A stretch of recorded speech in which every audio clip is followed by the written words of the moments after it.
Welcome back everybody to a new Unity tutorial where I want to share with you a very fun technique to animate your sprites quickly and effectively without having to use the animator nor create animation clips.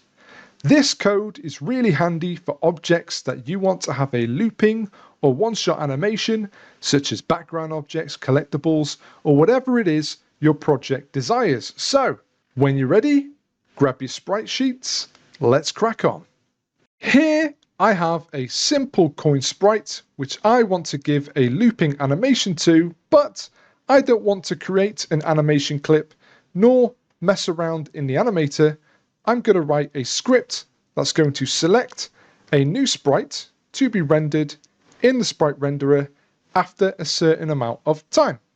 So let's create a new C# script, Sprite Animator, attach it to the coin, and let's open it up.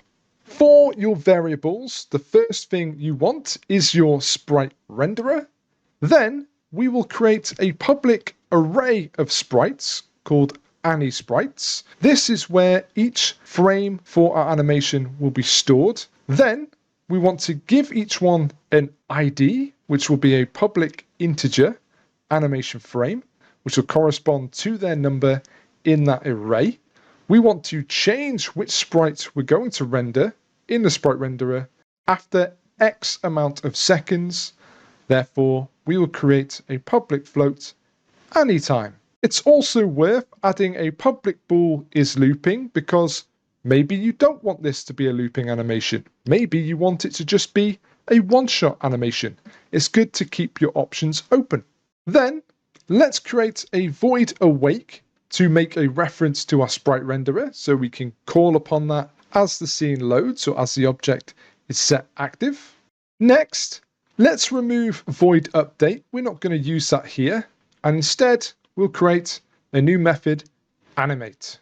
Now, we only want this object to be animated when it's active. We don't want this code running in the background if the object is inactive. So first we'll create an if statement that says if the sprite renderer is not active, so !sprite_rend.enabled false, then simply stop running this code, hit return.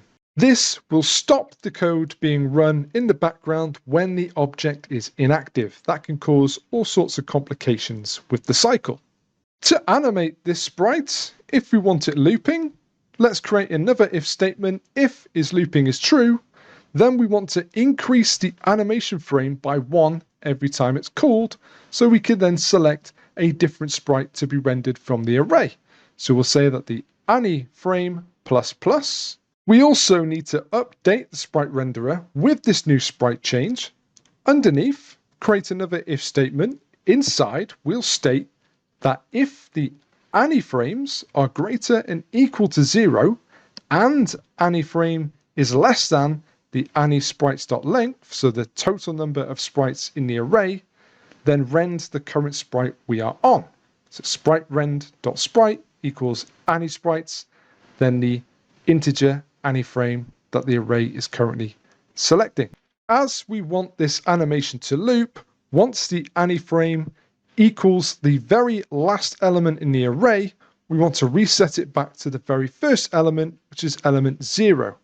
The first frame of animation. So we'll create another if statement where we'll say if the AniFrame is greater or equal to the animation sprite's length, so we've hit the very end of the array, then let's set the AniFrame equal to 0 so we can start and loop the animation from the beginning. If we don't want the animation to loop and we only want a single use one-shot animation, then of course if looping is not true, so underneath we'll say else, open up some curly brackets. We'll then add the same code again, only this time, if the AniFrames are less than the AniSprites.length, then we want to increase the AniFrame number, AniFrame++, and again, we want to rend the current sprite that we're on, so we'll write that same if statement for the sprite renderer. Okay, great. Let's go and call upon this animate method in the start function using something called invoke repeating. Now, invoke calls a method after a certain amount of time. Invoke repeating is the same, except it then gets called repeatedly after another extended amount of time.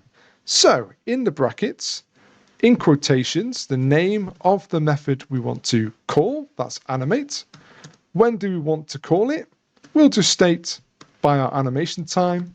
And how often do we want it to repeat? Its repeat rate. We'll put the same again, anytime, just like so.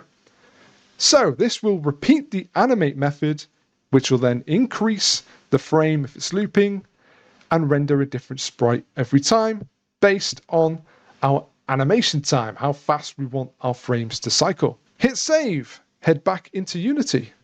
In the inspector, let's set a size for our animation sprite array. I have 6 sprites for my animation in total, so I'll enter 6. My default sprite for the coin is sprite 0, so I want the next sprite to be 1. Go ahead and fill out your array appropriately, depending on your animation.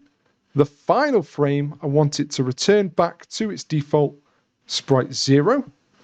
For animation time, I think something like 0.1 is pretty good, and I want this one to be looping. While we're here, let's also duplicate this coin. I'm just going to move them so we can see them both clearly. And let's set this second coin as a one-shot animation. It's not going to loop. And when you're ready, hit play. And you can see that the coin on the left is cycling through that array. You can see the frames changing there. And we have a pretty smooth looping animation. And as you saw, the one on the right was just a single shot animation. And there we go, guys. This is one of many ways to animate your sprites, which I've been having particular fun with in my projects. I hope this is helpful for your projects too. As you can see, I have some other examples of how this can be used. Power-ups, coins, collectibles, blocks, even decaying bricks or platforms if your project requires it. So have fun with this, get creative, and I will see you in the next video. Take care.